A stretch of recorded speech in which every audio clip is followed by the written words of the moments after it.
talking about something I think a lot of us feel, but maybe don't always talk about. It's that strange, painful paradox of earning a good income, even six figures, but still having that constant, quiet dread of living paycheck to paycheck. Oh, it's such an intimate and hidden burden, isn't it? Yeah. And what's interesting is that this isn't really a money problem at its core. It's more of an energy problem, a cognitive crisis. And the energy problem. Yeah. It's that complete exhaustion that comes from being in a constant state of doing.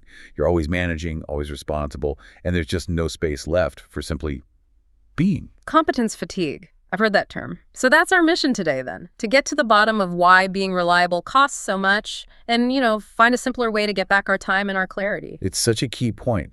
The research suggests that highly capable people often burn out, precisely because they're so good at what they do. Yeah. If you're that quiet, competent employee or the dependent one in the family. You're the go-to person, the fixer for every single problem that lands on the table. I know that feeling.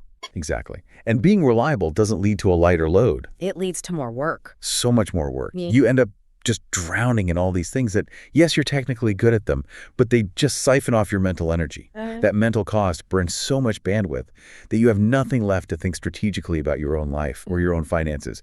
And that's the real bridge to that paycheck to paycheck anxiety. Right. So if the problem isn't the size of the paycheck, and it's definitely not a lack of effort, how do we get off this treadmill? I mean, it feels like we're always trying to optimize something, but nothing ever really changes. Well, I think we have to stop looking for more complicated answers. The fix is actually about simplification.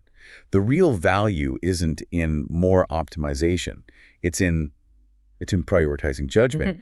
The relief comes from outsourcing the risk of a decision. Outsourcing decision risk. I really like that framing, but what does that actually look like? Because I think a lot of people hear outsource and just think, I can't afford that. And that's a fair point. But it's not about outsourcing tasks. It's about buying finality. It means you pay a decisive human, a planner or coach, whatever, or you just set aside that focused time for yourself to tell you definitively what to do. And crucially, what you can finally let go of, you're paying for closure, not for more consulting hours. That clarity is what everyone is desperate for. And the sources offer a really practical framework for finding that closure, right? To cut through the noise. It does. It's a simple way to triage everything that's pulling at your attention. The 4 decisions are retire, fix, scale, and ignore. Okay, let's touch on those. So we retire the things that are just draining energy with no real payoff, like those old commitments you feel guilty about. Let them go. Then you fix the 1 or 2 critical things that are actually broken and causing constant chaos in your day. And scale.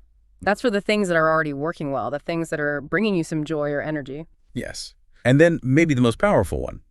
You give yourself permission to simply ignore the things that aren't worth the mental effort right now. This whole approach, it replaces that sunk cost guilt. It shifts your focus from working harder on everything to just making a few much better decisions. So the escape from this high-income paycheck-to-paycheck cycle, it isn't in finding another hustle. It's about buying back your own peace of mind. It really is. And if you want to connect this back to just finding that peace in being, here's a question to carry with you this week. If you want true relief from all this noise, what is one small thing, that quiet little drain on your energy, that you can give yourself permission to completely ignore starting right now? Just letting that one thing go. That's the first strategic choice. That clarity. Yeah. That's the shortcut we all wish we had found a little earlier.